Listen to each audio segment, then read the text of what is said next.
Hello, everyone. We're going to give everybody a couple of more minutes to join before we start. So we're going to give everyone a couple of more minutes. Sit tight.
Hello, everyone.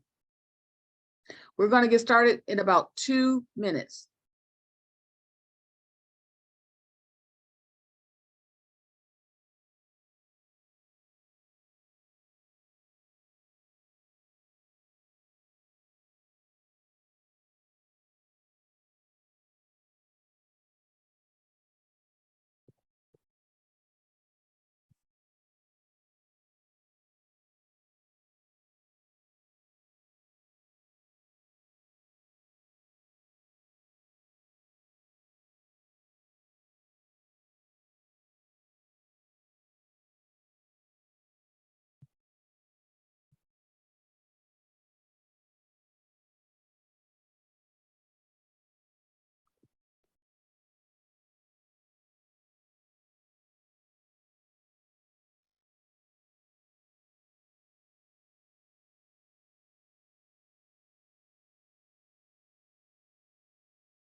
Ms. Snowling, can you hear me?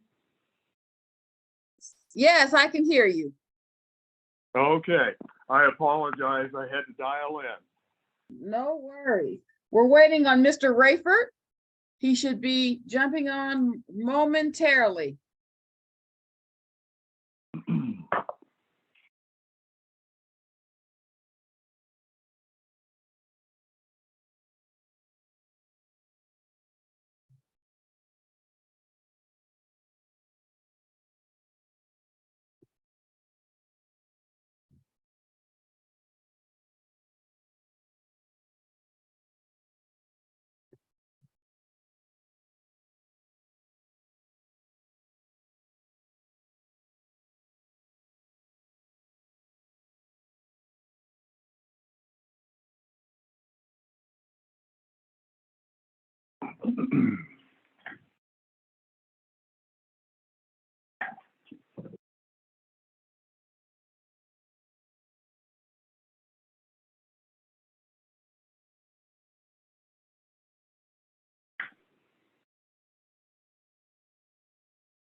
Okay, we're gonna go ahead and get started.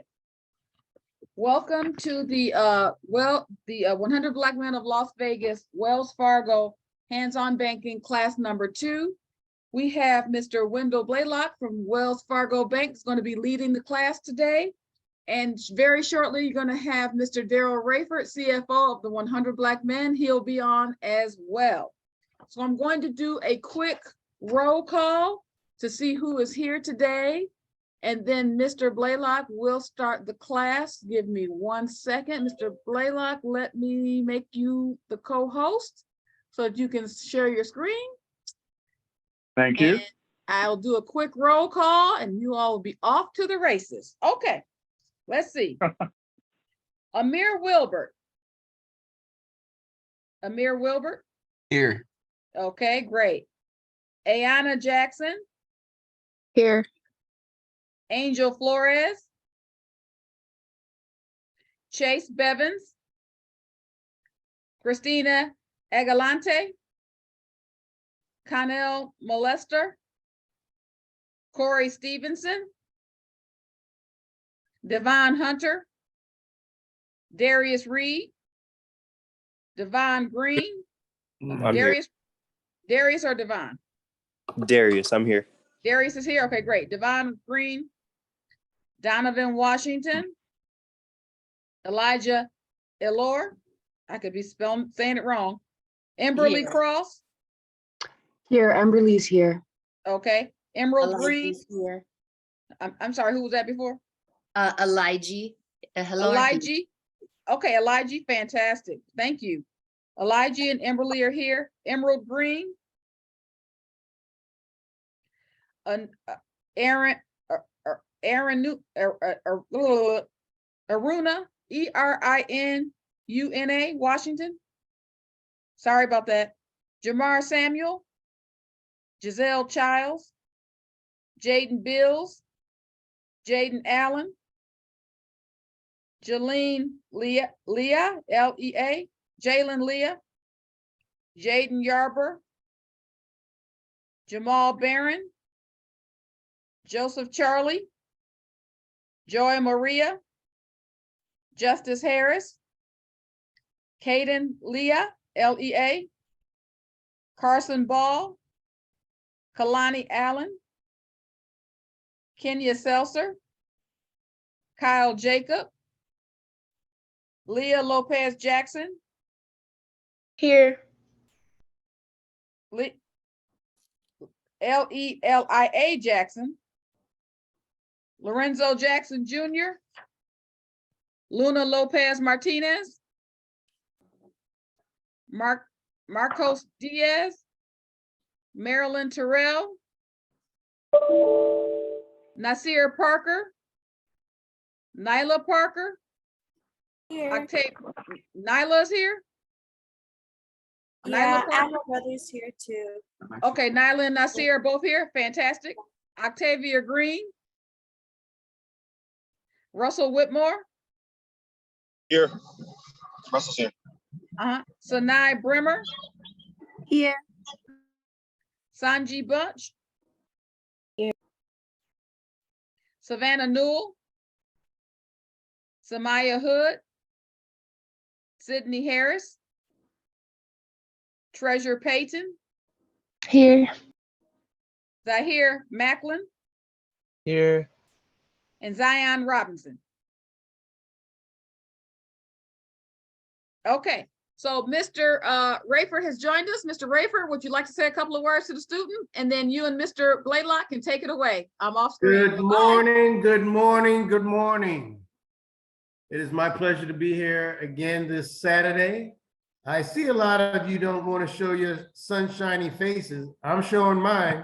So I don't know why you don't want to show yours. So one of the things we talked about last week was talking to your friends and talking to your parents about the stuff that we're talking about. Did some of you do that during the week?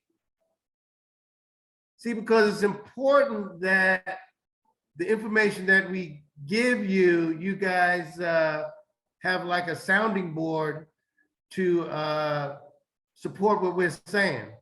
Because what Mr. Blaylock and I want for you is to be financially independent, as some of you said, by the time you are 50, 55, 60 years old.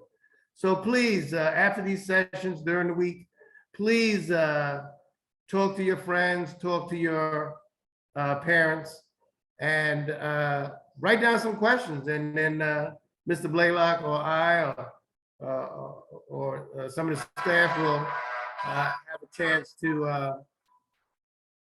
review it with you. All right, Mr. Blaylock, if you could take it away, great. Yes, sir. Well, good morning, everyone. Thanks for joining. And let me just make sure everyone can hear me okay. So can you hear me okay? So say yes. Unmute yourself and say yes. We can hear you. We can hear you. Oh, okay, great. So just a little about me. I am the Senior Social Impact and Sustainability Specialist for Wells Fargo Bank. I support the state of Nevada and Utah. I'm also an Air Force veteran. I earned my Bachelor of Science degree from Baylor University, and you can see my plaque up here. And I have a Master's of Science degree from the University of Texas at Arlington, and there's my plaque as well. And I also have the executive certification from Georgetown University in strategic diversity, equity, and inclusion management, and was adjunct faculty with Georgetown. You know, this is exciting for me because, you know, I have to confess, I did not know anything about money or banking when I graduated from high school and from college. And I'll tell you, I made some mistakes. I ran up a lot of debt that I really didn't know any better. And it took me a while to find my way out of all of that debt. So through these courses, you'll be able to make some decisions. You'll have the knowledge and education so that you didn't end up like me, because I made a lot of mistakes because I didn't know any better. So I'm going to share my screen, and we are going to jump right in with the video. So can everyone see my screen? Yes. Okay, perfect.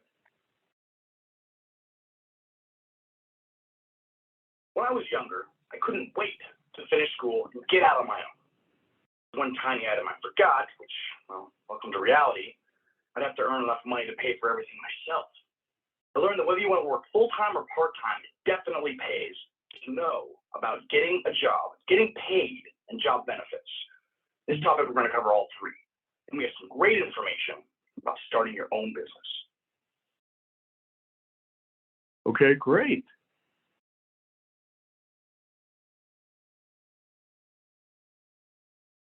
So all in a day's work. So we have some items here that I'd like your assistance to drag each of these work-related terms to the correct definition on the right.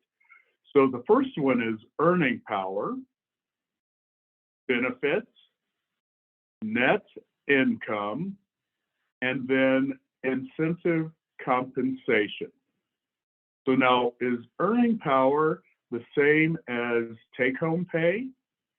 Is it the same as the money a person is able to make from his or her work? Is it ways beyond wages that business rewards employees, or is it a commission? So what do you think? Earning power. And if someone will take themselves off of mute, what do you think that equates to on the right?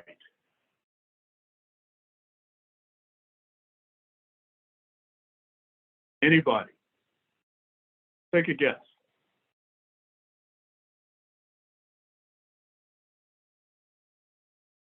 Don't be shy. The third one? Was that Niall? Yeah. Okay. The third Earning one? power. I'm sorry? The third one. Ways beyond wages that business reward employees. Or okay, I like how we're thinking for earning power. So do you want me to move it there? The second one.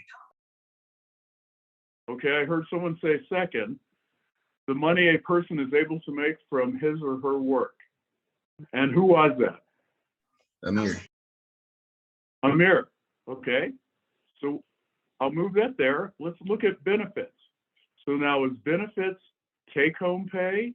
Is it ways beyond wages that business rewards employee, or is it commissions? The third one. The third one, ways beyond wages that businesses reward employees, we'll move it there. Net income.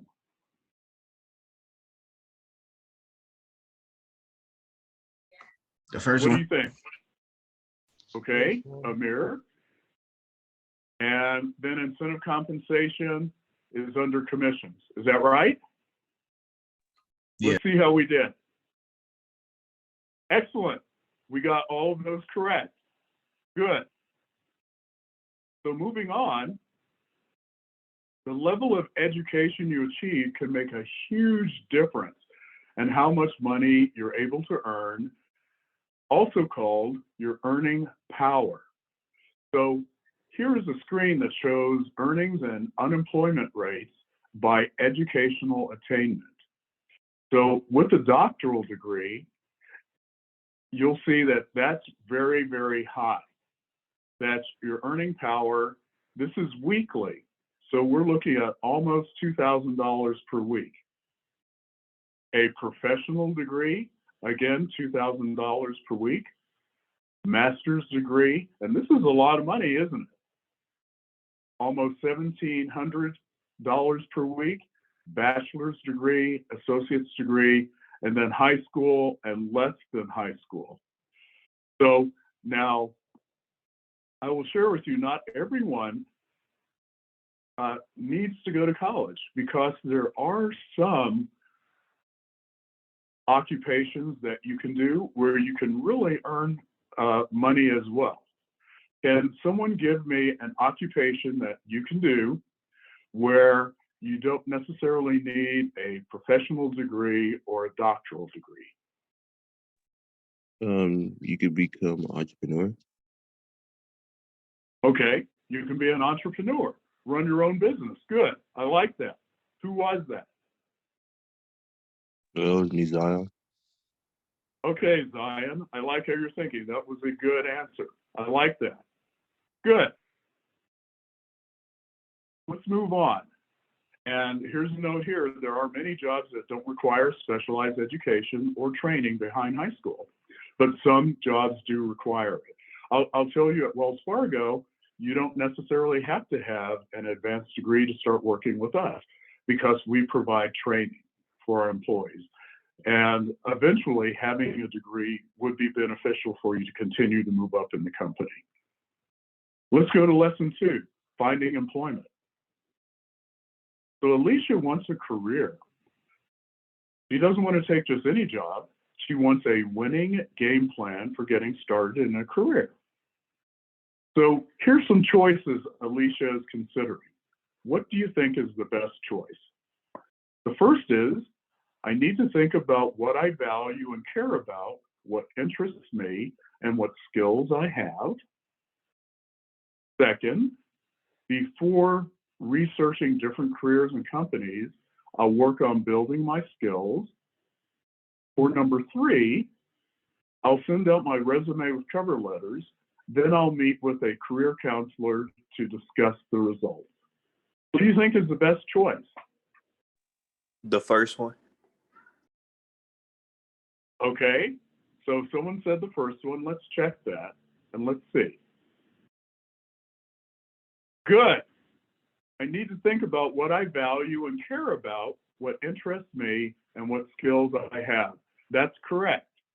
So combining her perspective with that of potential employers and people who know the industry will help her make a realistic and focused decision. So good. I like how we're thinking.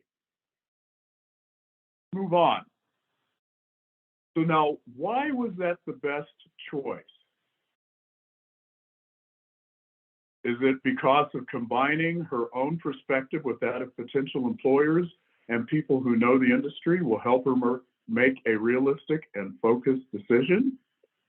Is it's the best way to land a job the fastest, the best way to land a job that pays the most, or it will help her to keep all of her options open without focusing on any specific goals for now? What do you think? The first one. Okay, was that Emberly? Yeah. Okay, let's go with that. And you're correct.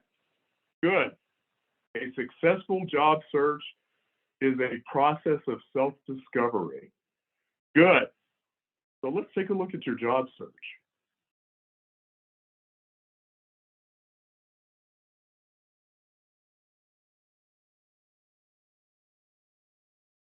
Some people are so lucky. They've always known what kind of jobs and careers they'd like to do. But if you don't have a clear vision yet, don't let that stop you from moving ahead. Look at your job search as a kind of self-discovery. That's exactly what it is. You're right. Your job search can help you bring your personal goals in sharper focus. But you need to make a plan for your search and then follow through on it. What should be in your job search plan? 3 key things are networking, following up on advertised job openings, and directly contacting some employers in your target industry. Right. Your job search. So here's some strategies. Adopt a plan. An effective job search is usually not a once a while hit or miss thing. You need to be organized. You create your plan, talk to career counselors at your school, or look for job hunting advice online and in guidebooks. Determine what your job search process will be and follow through on your plan. The second is network. Let me ask someone to read this for us. Do we have a volunteer? I would. Thank you. Yeah. Go Okay. for it. Connect with people who can be of help to you, and vice versa, to uncover work-related opportunities. Talk with people in different industries and professions, and visit their work sites if you can. Ask some questions about how they got into the field and what their experience has been. You'll begin to get a sense of which opportunities you find exciting and which environments you'd rather avoid. Great. And that was Zion, right? Yeah. Thank you. Thank you for stepping up to read that. Great job. Does that make sense? Does anyone have questions about networking?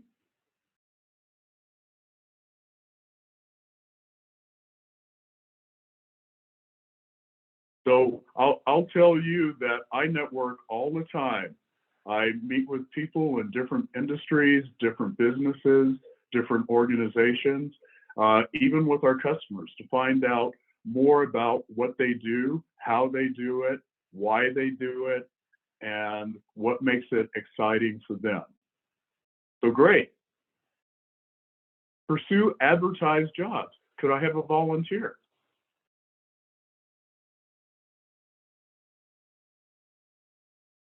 So who will step up to read Pursue Advertised Jobs?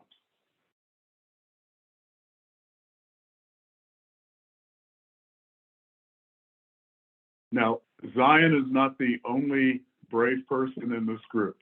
Who else is there? I'll read it. Thanks, Kimberly. Look for jobs that fit your goals. Remember that you're searching for your ideal job. You may need a part-time or short-term work to cover your expenses. Consider what skills and talents you have that might be marketable, whether it's building websites, tutoring students, installing audio equipment, cooking, or carpentry. Meet with one or more temporary job agencies and submit your resume. They can help you find a short-term job that can both bring in cash and add to your job experience. Great. Thank you. Thank you so much. Any questions about that? To pursue advertised jobs. And there are a lot of jobs out there. And the last one is to target employers directly. Consider what industries and types of jobs interest you and research specific companies. Great. So any questions on that section about finding employment? If I may add, Mr. Blaylock, this is Darrell Rayford again with the 100.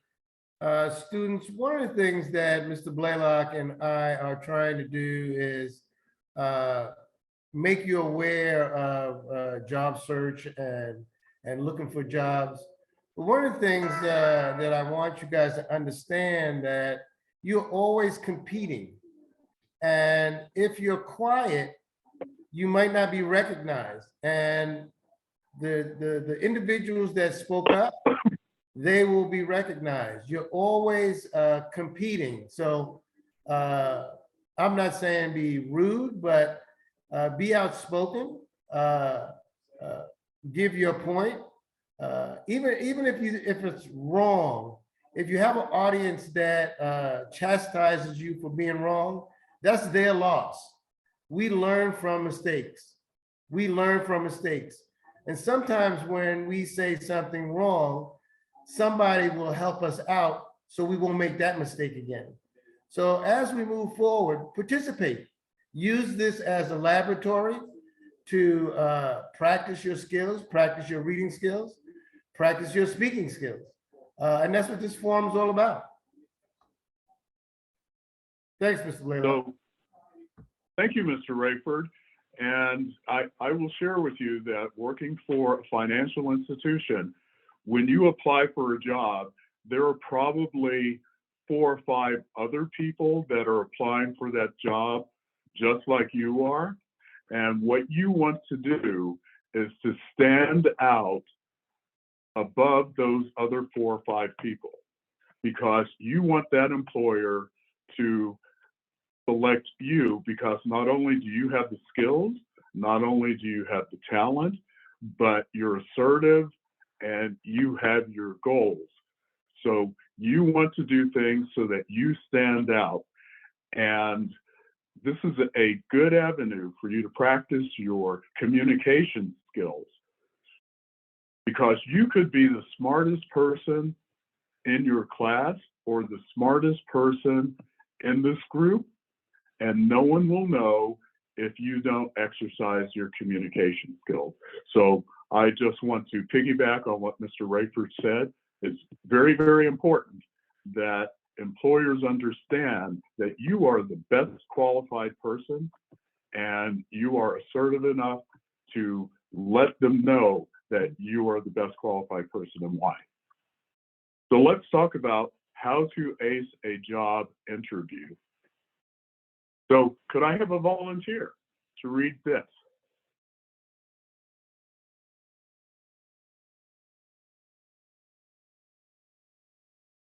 Okay, don't be shy. I'll read it, but I'd like one of you to. I got it. I can read it. I can read it. Okay, Zion, go for it. Look neat and businesslike. Even if employees of the company dress casual, arrive about 10 minutes early to fill out the application neatly and in detail. Treat the receptionist respectfully. Most experts recommend dressing up for an interview unless you're asked not to. A two-piece match suit in a conservative color, fabric, and style is often suggested as the best and safest choice. Thank you. And you know what? If you have a two-piece suit, that's great. If you don't, as long as you are dressed neatly. So you definitely want to dress neatly and arrive early. Make a connection. So I'll read this. Greet the interviewer with a firm handshake, eye contact, and a smile. Keep most of your focus on them. Smile and nod as you talk. When you pay attention to people, they enjoy talking with you. Listen closely. So may I have someone read this? I can read it. Thank you. Show interest. Sorry. Ask questions about the company's goals and abilities needed for the job. Listen carefully to each duty mentioned. Good. Thank you. Thanks for reading that. Speak clearly. Do I have a volunteer? I can read that. Thank you. Give short, direct answers on what you could do for the company. Describe how your experience and training match the position.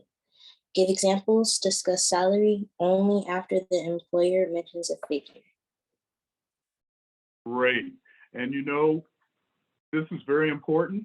How many of you know people that when you're in a discussion, they go off on a tangent that's not really related to what you were talking about? Do you know people like that?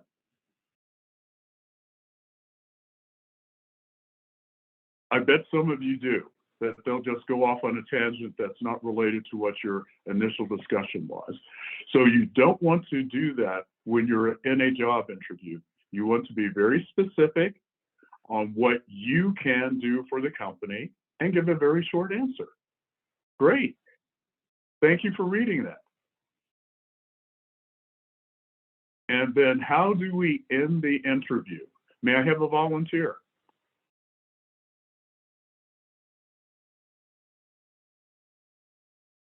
You're all doing great.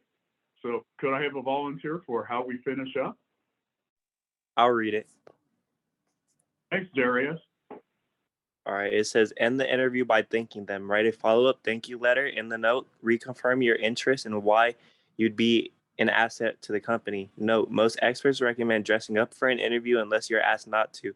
A two-piece match suit in a conservative color, fabric, and style is often suggested as the best and safest choice.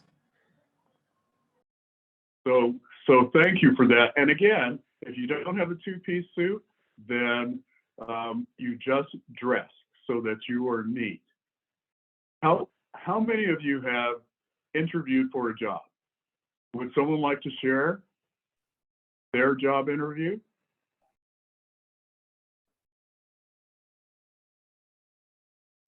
Does anyone have a job that they've gone through an interview? Yeah, I went to an interview not that long ago. Tell us about it, Darius. Yeah, so I dressed up nice, but I didn't have like a two-piece suit on. I just had like a long sleeve button-up shirt and some slacks on. And then they were just asking me like what like hobbies I do to like understand like what are my strengths and what are my weaknesses and see if I match the company. And they asked me like how to like greet customers and stuff like that. So it wasn't really too hard of an interview. It was my first interview and I got the job. So it was my first job as well. All right, congratulations. Congratulations. So what job is it, Darius? I work at a soup and sandwich place called Cafe Zupas. Okay. Excellent.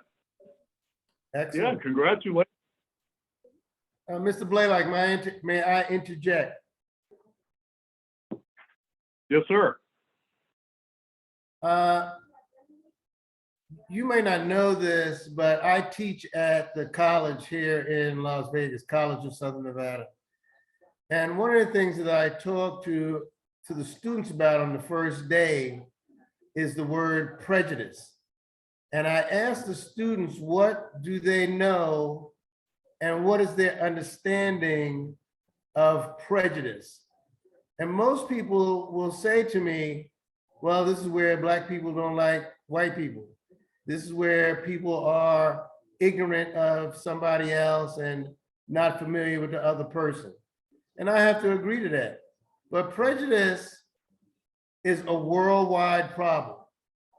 If you look at Ireland, you have the Northern Irish fighting the Southern Irish. They're both white.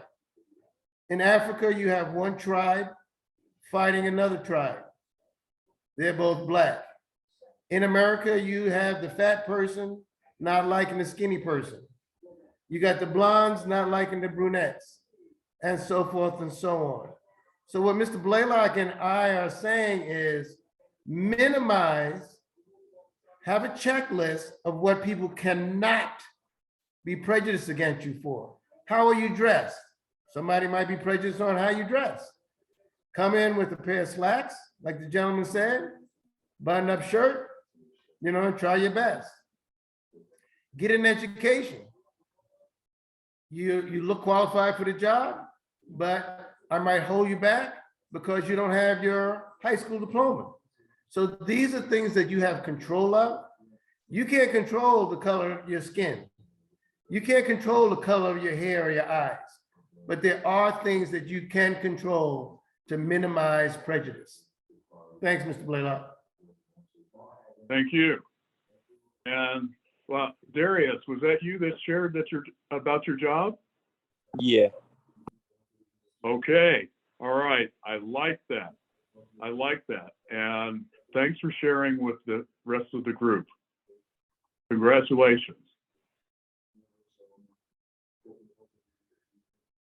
Okay. On the job, how should James deposit his pay? So after all of his hard work, James wants a safe, reliable, and convenient way to receive the money he's earned. So here are the choices that he's considering. I'll use the local check cashing store to cash my paycheck. I'll take my check over to the bank and deposit it in the teller window. No, I guess I'll use the ATM. It's faster. Or I'll ask my company to transfer my pay to my checking account using direct deposit. What do you think is the best choice here? The third one. last one. Okay, I heard a couple of people. So which one? The third one. The third one? And was that, is it Zaire? Yes. Okay, Zaire, why did you select number 3? Because it's the best and most safest option to get the money to him. Okay, let's see. We'll submit your answer. You're absolutely right. So direct deposit is the best choice. So you avoid high expense of check cashing stores, and that's true. They're going to charge you to cash your check. Your money will be in your account sooner than if you received a paper check. And if they offer direct deposit, do it. So Zaire, excellent. That was the best answer.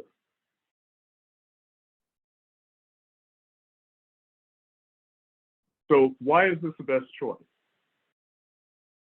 First option says you avoid the high expense of check cashing store, and money will likely be in your account sooner than if you received a paper check. It saves the employer from giving him any paperwork. If he doesn't see how much he's earned, he's less likely to spend it. And with direct deposit, the bank will track all of the deductions from his pay. So why do you think direct deposit is the best choice? The first option. Okay, so I hear the first option, so let's check that. Yes. Again, when you go to a check cashing store, they are going to charge you to cash your check. So as opposed to going to a check cashing store where you actually pay them to cash your check, if you use direct deposit, the money will be in your account sooner than if you receive a paper check. Also, you don't want to be in a position where you might lose your check, or heaven forbid, something happens to your paper check and you get water on it or it gets smudged, and then wherever you cash it, they can't read it. Getting paid.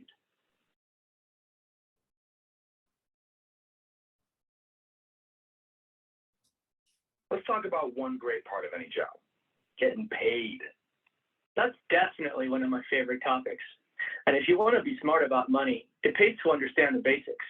The money you earn in exchange for your work is called a wage. And there are a number of different ways that employers pay wages. Right. So for example, in my very first job, I got paid by the hour. For the first 90 days, they paid me a training wage. After that, I earned the minimum wage. Now I earn a salary. It's the same set dollar amount every month. At my last job, I worked at a retail store. I got paid hourly, but I also earned commissions on all the merchandise I sold. That extra money motivated everyone to try to sell more. The main thing is to make sure you understand exactly how and how much your employer is paying you. When you get paid, make sure the amount is fair and accurate. And remember, it never hurts to explore what you could do for your company that could move you up to even higher pay. All right. So here's some terms that we should all know. The first is wages. May I have a volunteer to read this for us, please? I'll read it. Thank you, Zion. The money or compensation you earn in exchange for work. Some common ways employers pay wages are hourly, salary, and commission, are some combinations of these ways. Great. And that's true. You either get paid hourly, a salary is the same amount, and you'll get paid a salary either weekly, bi-weekly, or monthly. And then a commission is additional money that you'll get paid for either your sales or customer service, etc., or a combination. Let's look at minimum wage. May I have a volunteer? I'll do it. You were all great. So let's see, And- was that Leela? Yeah. Okay, Leela. Minimum wage, an hourly amount voted into the law by the U.S. Congress. All employers in the U.S. have to pay their employees at least the minimum wage unless their state law says differently. Some states actually allow some employers to pay a lower minimum wage. Usually these are very small businesses that only do business locally. Thank you. Thank you for reading that for us. Let's go to living wage. May I have a volunteer? I can read it. Thank you. In some cities, towns, and countries around the US, especially those that have a high cost of living, local laws have been passed that require some employers to pay what's called a living wage, which is a dollar amount that's higher than the federal minimum wage to help workers meet their basic needs. Usually applies to government jobs or to employers with government contracts. Check on the local laws where you live. Thank you. And was that, help me pronounce your name, is that Sanaya? Sinai. Oh, I'm sorry, could you repeat that for me? It's Sinai. Sinai, thank Yes. you. Thank you for reading for us. So a note, at the end of the year, your employer will issue you an IRS form, which is a W-2, and it summarizes your taxable wages and the taxes that the employer has deducted or withheld from your pay. Have any of you received a W-2?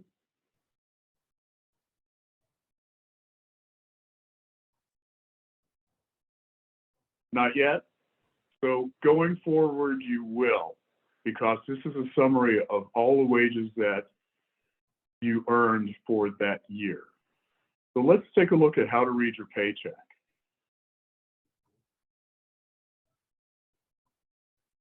Wow, there's a lot here. So I'll go through this. So here at the top is the pay period. So your check shows a pay period or the calendar days that you worked and that you're being paid for. Withholding allowances, your check shows the number of withholding allowances that you're claiming. It determines how much money your employer takes out of your paycheck to help cover your taxes. You'll also receive a refund or owe more taxes to the government. When you start a new job, you'll be required to fill out a federal W-4 form and indicate this number. So your check will show how much was taken out for taxes. This is your gross income. Excuse me. So you'll find your gross income, which is the full amount that you earned during the pay period. So that shows all of the money that you earned. And then we have deductions. The one, it's your federal taxes. So your check will show you your federal taxes. You don't take home every dollar you earn. So you must pay taxes, and employers by law must pay them from your paycheck. So your most common taxes are federal income taxes, and in many states, state income taxes. So fortunately, we live in Nevada, so we don't pay state income taxes. Social Security. You have to pay a Social Security contribution with each paycheck to fund retirement and medical care after you retire.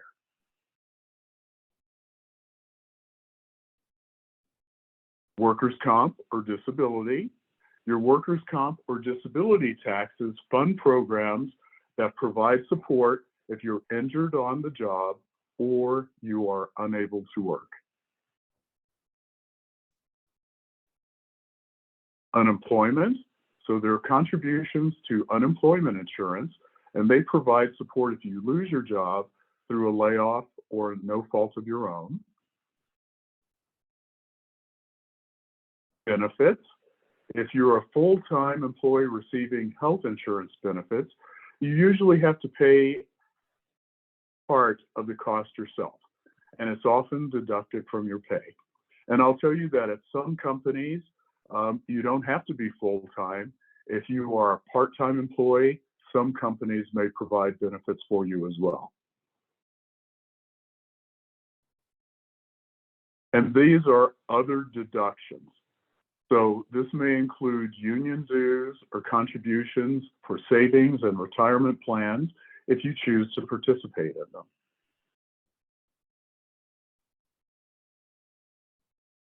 Then here's the pay stub. It shows the details of what you've earned and what amounts have been deducted during the pay period.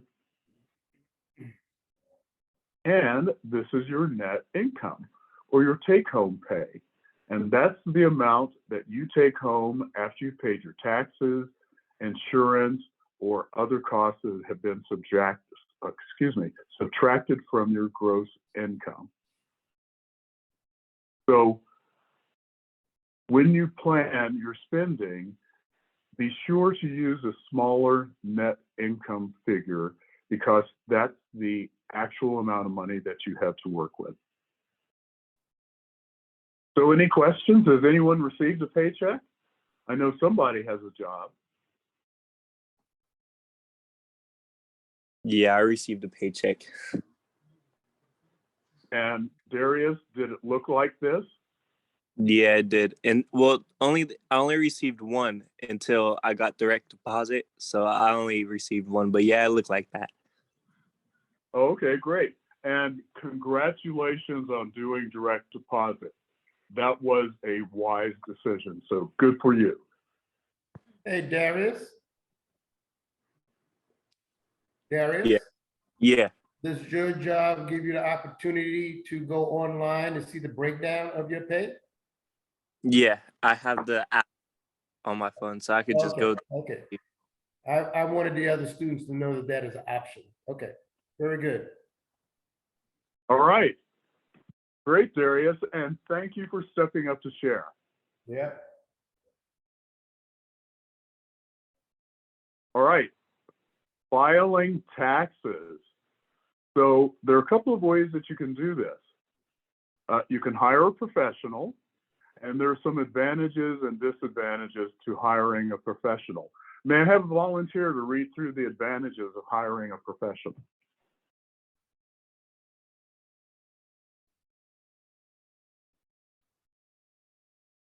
Which one? Like the advantages and disadvantages? Yes, sir. I'll read it. Okay. Advantages: expert review and advice. They may give you tax saving suggestions, professional support in case of an adult. This is when the taxing agency decides to carefully review your return to determine whether the information is true and accurate. Disadvantages: you have to pay for this service. During the business season, you may have to wait your turn while your preparer takes care of another customer. And even professionals can make mistakes, and in some states there are no licensing I can't say that word laws for the tax preparers. Ensure your preparer has a good business reputation. So thank you for reading that. And that was licensing laws for tax preparers. So there are no licensing laws. So there are some advantages and disadvantages for hiring a professional. And now that it's tax season, I'm sure you see commercials on TV or you hear it on the radio about H&R Block or other companies that do taxes for people. So there are advantages to using a company like that or other companies that prepare taxes, and disadvantages as well.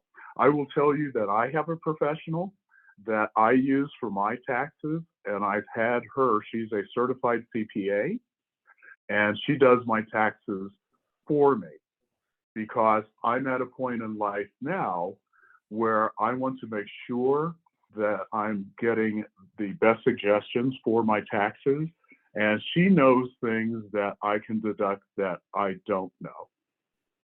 So that's what I do. However, when I was Darius's age, I did my taxes myself. And can I have someone read the advantages and disadvantages of doing taxes yourself? I'll read it. Thanks, Kimberly. Advantages: free. You don't have to pay someone else. You gain financial experience. You have total control over your tax information and paperwork. If you use a tax software, it may help you reduce errors or even identify deductions. And filing electronically is instant.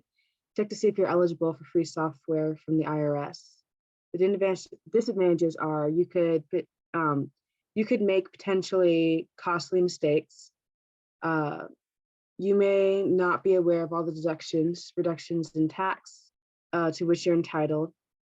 Some tax software can be confusing and may cost as much as hiring a professional tax preparer.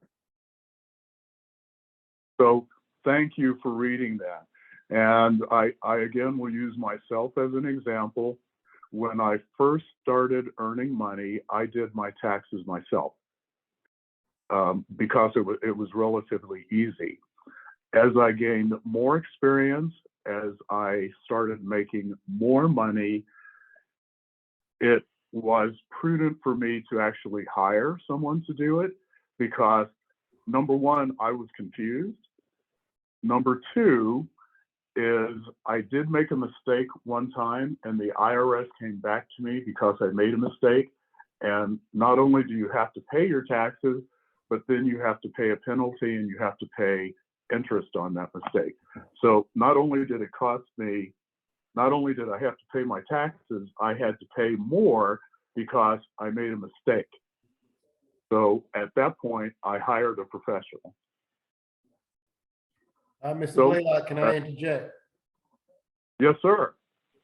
The transition from going to doing your own taxes to hiring a professional, just tell the students, are all professionals experts?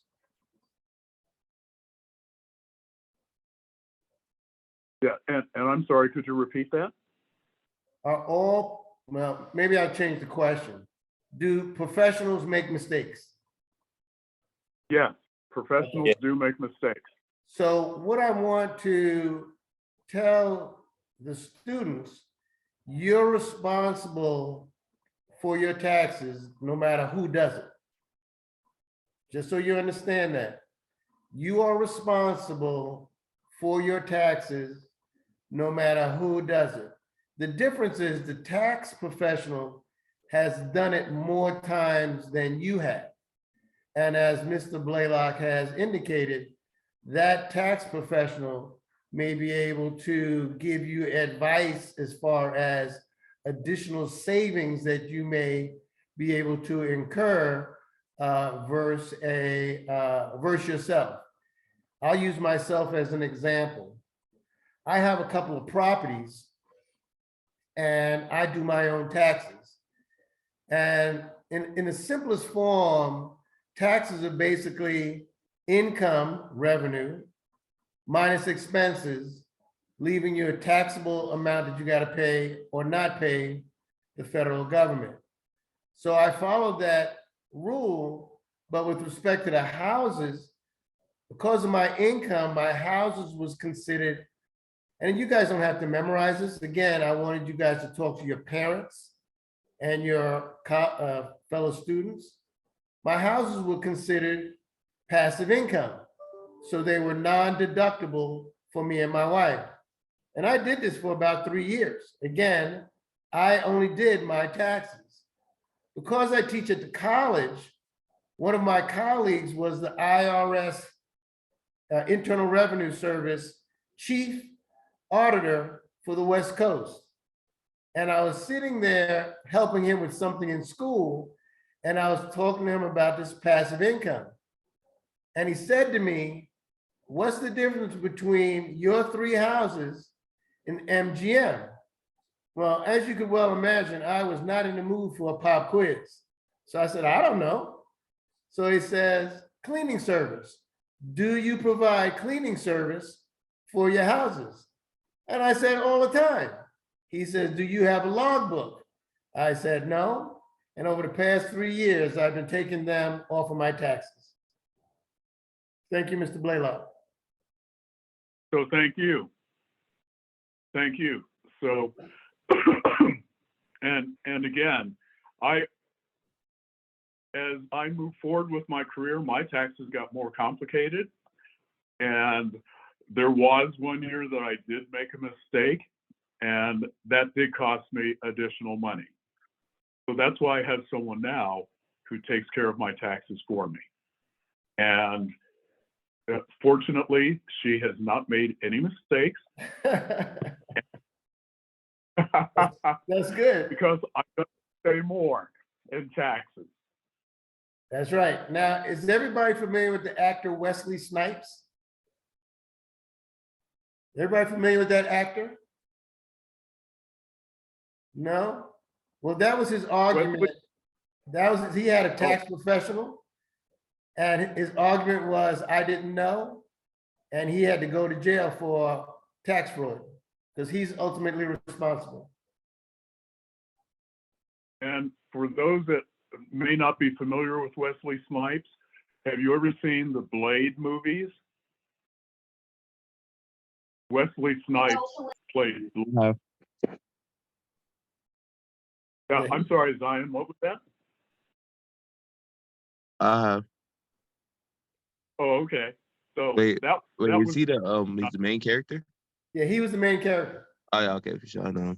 Yeah, so I just Yeah, want you guys yep. to understand you are ultimately responsible. You cannot say, I didn't know.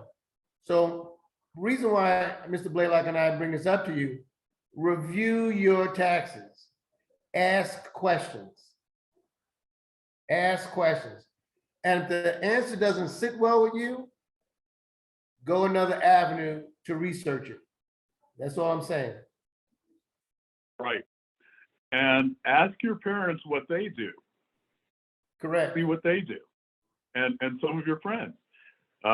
Because it could be that, Darius has a job, Darius will have to pay taxes. So you might want to consult with Darius to see how he does. And Darius may consult with his parents to see what they do. All right, moving on. Let's look at benefits. So here's some examples of benefits. So insurance, medical, dental, vision, disability, unemployment, workers' comp, vacation pay, holiday pay, I like those, contributions to retirement, profit sharing, stock options, bonuses. So all of these are benefits. I will tell you that at my point in life now, I have all of these and participate in all of these. Are benefits required? So federal law requires all employers to provide some of these benefits, such as unemployment insurance and workers' comp insurance, and it's up to the individual employer to decide what other benefits they want to offer. So I'll tell you that it's good to work for an employer who does provide you with vacation pay and provides you with holiday pay and provides some of these additional benefits for you as well, such as profit sharing. So that if the company is making money, then they share that money with you. Do all employees receive benefits? So at some jobs, in order to qualify benefits, you have to be full-time or work some minimum number of hours. And in some cases, you have to work for the company for a certain length of time. And as an example, before you qualify for vacation pay or PTO, some companies may require that you work 30 days or 90 days before you're actually eligible to receive that benefit. Should you participate in a company retirement plan? I would say yes. It is never too early to save for your retirement. So if there's a 401k, absolutely participate in the 401k. And even better, if the company matches that. So some companies will let you put aside money for savings, and then they will match how much money you have put into your savings up to a certain percent. So that may be 3%, maybe 6%, or some other amount that they will contribute to your savings as well. And that's your money. Will your benefits change? The benefits may change from time to time. Now, can I interrupt again, Mr. Blaylock? Yes, sir. How many, many of you that are juniors and seniors, I think, again, I haven't been in high school in a long time. I think that you have taken algebra, maybe geometry, and in those classes, you may have come across the terms present value and future value. That all pertains to money. And because you're young, as Mr. Blaylock is saying, participate in these internal savings plans for your retirement, because it's like a forced savings. I started saving maybe when I was about 28 years old. And somebody gave me the advice, when you get a raise, put it in that savings plan because you only spend what you have. So that's what I did. And knock on wood, I am now such and such years old now, but I have a nice little nest egg from my retirement plan. Thanks. So, Mr. Rayford, if I may add on that, when you have your nest egg and you have money set aside, you can borrow against that money for other things. Some of you may want to buy a house at some point. You can borrow against your savings to buy yourself a house. So, and it's good to have the savings for an emergency. Correct. And the interest on your personal borrowings will be less than commercial borrowings. Very good. Good Right. point. Yeah, because what you end up doing is you pay yourself back as Right. opposed to paying some company because they loaned you money. Very good. Good point. Okay, let's look at another video. Excuse me. Yes. Oh, I I'm have a sorry. question. Yes, sir. Did you have a question? Wait, yeah, like wait, when is as soon as like you can get a 401k plan? Well, or 401, whatever it is, yeah, whatever the plan. You're My right fault. the first time. 401k plan. You right. Okay, 401k. Okay, my It's fault. Yeah, 401k. 401k. Yeah, 401k plan. Right. You Okay. got to see if your job participates in it. There's no age limit. Like it's just if your job participates, you can do it. That I couldn't tell you. I believe that there's no age limit. That I couldn't tell you. Okay. That, You but know, I would Zion? see. Go ahead. Oh, I'm sorry. Go ahead, Mr. Rayford. I would talk to my parents about that. But go ahead, Mr. Blaylock. You may know more than I do in that area. So Zion, in many states, there's a minimum age before you can start to work. So whenever you start to work and you're working for an employer that provides benefits, then if that employer chooses to provide a 401k, then you would be eligible to participate in it. But in many states, there's a minimum age because they're child labor laws. So you can't start working for a company before you hit a certain age. Very good. Does that make sense? Like, hello, what you saying? Like you just saying if you get it, like if you receive a job and at the minimum required age and you eligible, or are you just saying like or like I don't like, is that what you said? My fault, because like I'm kind of confused a little. What are you confused about? Well, I'm just confused about like when you say the laws, right? Are you saying that the laws are just the eligible or like the minimum requirement to like receive a job for a business, or are you just saying if the company just like you, like it's like if you get the job then and then the company like has the benefits for you, then you could just get it? So that's a great question. So if you are working and if the company offers a 401k as a benefit, then I would take it because it's the company's option whether or not they are providing that as a benefit. So does that make sense? So if they hire you, and I think at many companies you have to be at least 16 in order for them to hire you for a position.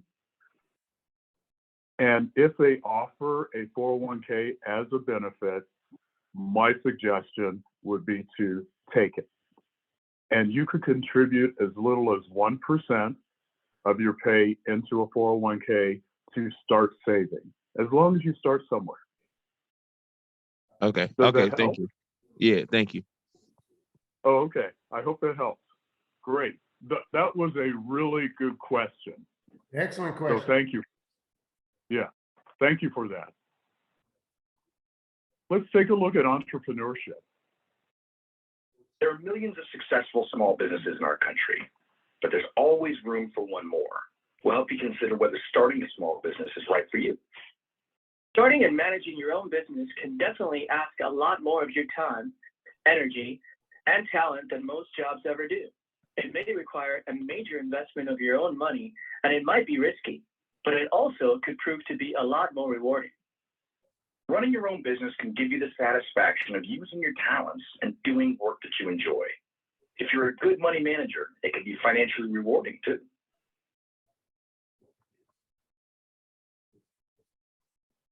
Okay. Some of you probably did this for your first business. For my very first business, when we lived in Upper Michigan, I used to get up and clear my neighbors' driveways so that they could get out and go to work. So I would snow shovel.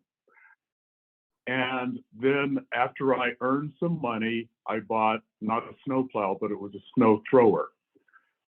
So that was really my first business.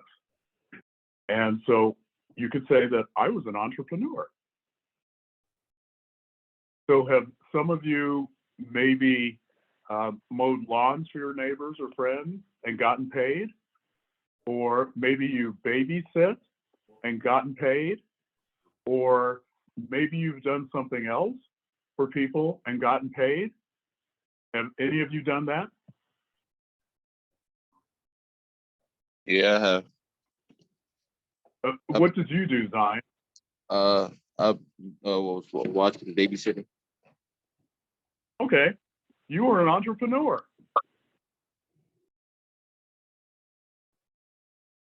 So thanks for sharing that. So in addition to the experience and expertise, many successful entrepreneurs share certain personal qualities. Excuse me. Although it's a rare person who excels in all of these traits, reviewing this list may help you decide whether starting and managing your own business is a career path you'd like to pursue. So let's take a look at a list. So an entrepreneur takes initiative. That means they're a self-starter, they don't need a boss. They're driven to achieve, enjoy competition and work hard and sacrifice. They have a positive mental attitude. They set goals, plan ahead. They're a leader. And I'm hearing many of you are leaders. You take responsibility, you're accountable, and you motivate and inspire others. You're good communicators. You're organized, you prioritize, you meet deadlines, and you use money well. Some other things, you're always learning. You capitalize on your strengths. You have technical knowledge of what you need to do to succeed. You're resourceful, so you're creative, objective, so you evaluate risk. You make good decisions under pressure. You're realistic. You accept ups and downs, face facts, and you change a strategy when needed. So that means that you may have a plan in place, something happens, and you may have to reevaluate your strategy. You're persistent. You never give up, and you follow through, and you bounce back. You accept rejection and failure without being defeated. So if I could use my example of clearing driveways in the winter, if I had chosen to do so, I could have developed that into a longer term business, but it would have been seasonal, only during the winter. But I could have developed that into a long-term business. And then maybe during the summer months, do lawn maintenance. So during the winter months, my business could have been clearing snow from driveways, and then during the spring and summer, doing lawn maintenance so that I would have a job, my own job, for the entire year. And for the most part, that's what I did while I was in high school. I would get up early before school in the winter, clear driveways, and then in the summer, not only did I have to mow my parents' lawn, but I would mow other people's lawns as well. So I was an entrepreneur. And I think Zion, who was doing some babysitting, was an entrepreneur as well and could have expanded that. So great. Let's look at a strategy for getting started. So look for unmet needs. Could I have a volunteer to read this, please?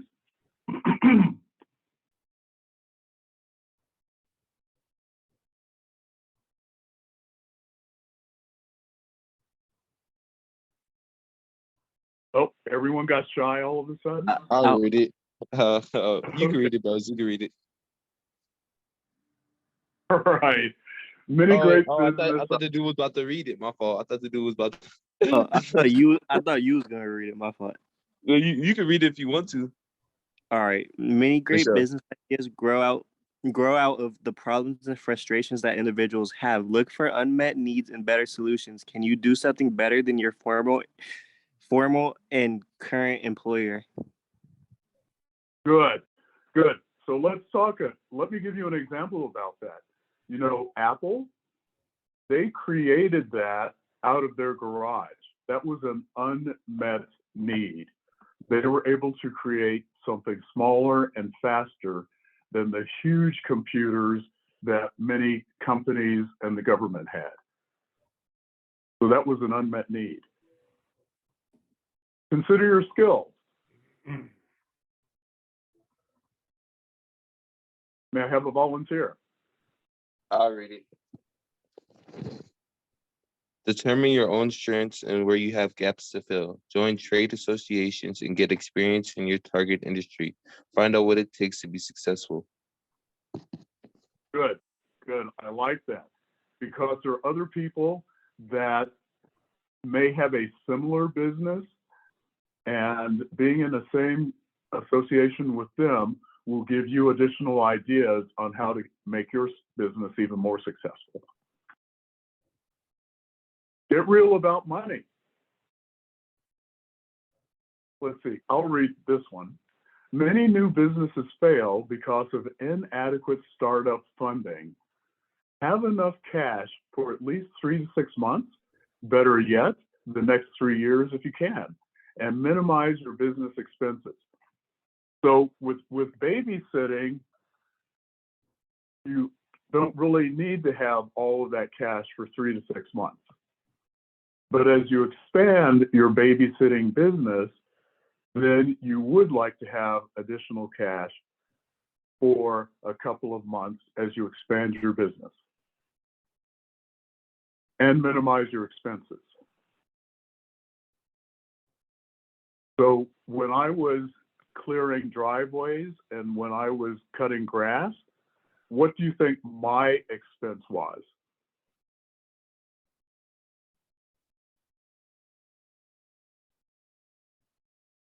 What was my major expense? Equipment used for the like used for cutting the grass and mowing, right? Good. Yes. So the equipment, the snow thrower and the lawnmower. What else? Transportation. Okay, good. So transportation. I will tell you, I used to walk. But yes, that could be an expense. What else? What else would be a big expense besides the equipment? The clothes that you needed to stay warm. Okay, good. Clothes. Excellent. What else? What keeps the snow thrower going? What keeps the lawnmower going? Technical issues. Gas. I mean, the Gasoline. mechanical issues. My fault, not technical. Mechanical issues. Okay, good. And I heard someone else with a suggestion. Gasoline. Gas. Yes, gas. Because I had to fill up the lawnmower with gas, and I had to fill up the snow thrower with gas. So that was another expense that I had to manage when I was cutting grass and clearing driveways. Good. Be realistic. Many entrepreneurs let their passion for their business blind them to its problems. Avoid thinking that your product is so good that it will sell itself. So that means that you'll need to sell your product and sell your services. Learn more. See the Hands-on Banking Entrepreneurship course for much more on the topics of starting, managing, and growing a business of your own, including helpful resources to learn more. And we will talk about that as we move forward with this class. Next steps.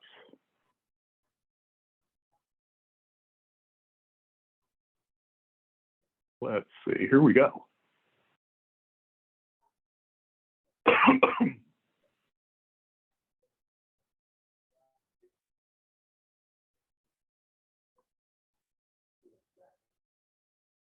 Good work. You've covered the basics of the financial side of employment. Let's recap the steps you can take to make your hard work pay off. Step 1. If you're not sure what kind of work is right for you, don't wait to start exploring. Even if your family is supporting you now, recognize when you'll need to take responsibility for your own expenses. The earlier you start your job search, the more time you'll have to find a job you really want. Step 2. Aim high when it comes to education. Remember that more education can really increase your career options and your earning power. Step 3. If you have a job now, make sure your pay is accurate. Understand your benefits and ask your employer about direct deposit. Last but not least, consider starting your own business. If you're a hard worker and a good money manager, it might be the right choice for you. Okay. Points to remember. Start your job and career search now. Remember, education equals earning power. Review your paycheck. Know your job benefits. Ask your employer about direct deposit and consider entrepreneurship. Okay, so we have a short assessment. On average, how much more does a college education, a college graduate earn in their lifetime than a high school graduate? You think $100,000, $250,000, $500,000, or $1 million? What do you think? Second option. $250,000? Yeah. Okay, let's check that. Actually, it's Oh. $1 million. Okay. $1 million, but that was a good guess. I like how you're thinking. Good. New question 2. Which of the following would not be helpful to your job search? Thinking about what you value and what interests you, networking with people who can help in your target career, waiting as long as you possibly can to get started, or considering how your skills match up with the needs of potential employers. The third So one. what's not helpful? I heard the third option. Let's see. Waiting as long as you possibly can to get started. Okay. But it looks like, let me see, take it again. Considering how your skills match up to the needs of potential employers. That doesn't sound right. So, Mr. Rayford, that doesn't sound.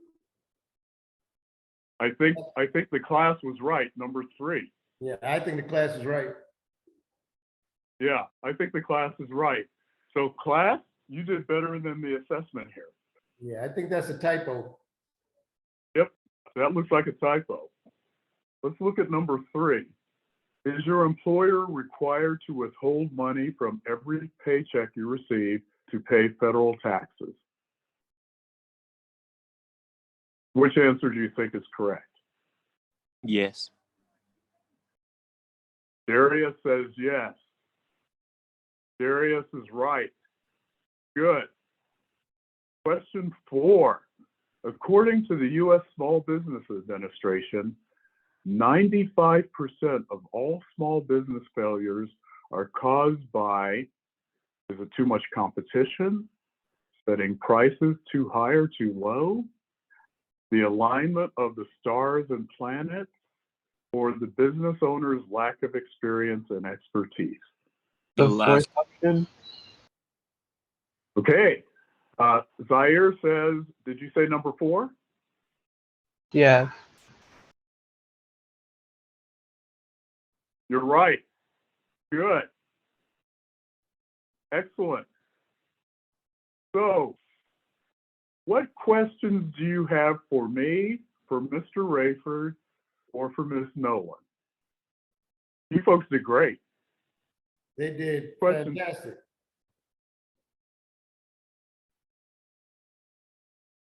Let's touch on savings, and I want you to talk to your parents about this. Like I said, I think in your high school curriculum, you guys have talked about present value and future value.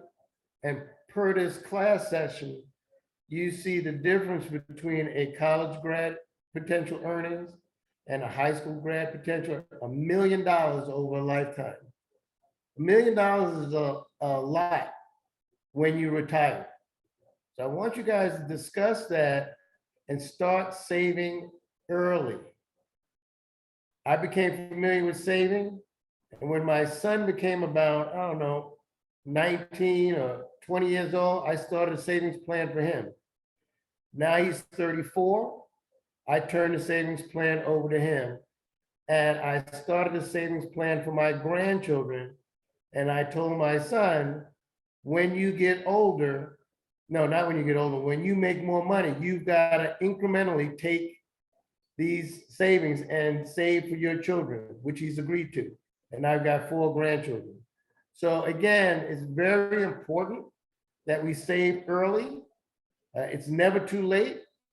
I was looking at an article yesterday. At 55, if you save $1,000 a month for 20 years, you could potentially have $500,000.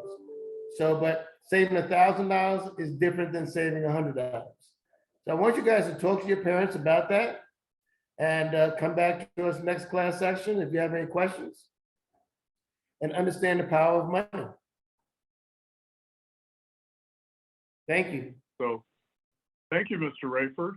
And again, I want to share with the class that when I was in high school, I was cutting grass and I was clearing driveways in the winter. And with that extra money, not only did I save money, I also used my extra money for things like going to the movies, buying clothes, and buying. At that time, we had vinyl records. So I would buy vinyl records and things that when I got to college, I had a scholarship, but I also had a part-time job, and I worked at Sears. Have you ever heard of Sears? Yeah. I worked at Sears in customer service, and they were taking my taxes, and they did offer some benefits, but they didn't offer a 401k at that time because I wasn't working enough hours. But when I graduated from college and I went into the military, then I started paying taxes. I had other deductions coming out of my check, et cetera. And that was my exposure to making real money. So I want to thank you all for your engagement today.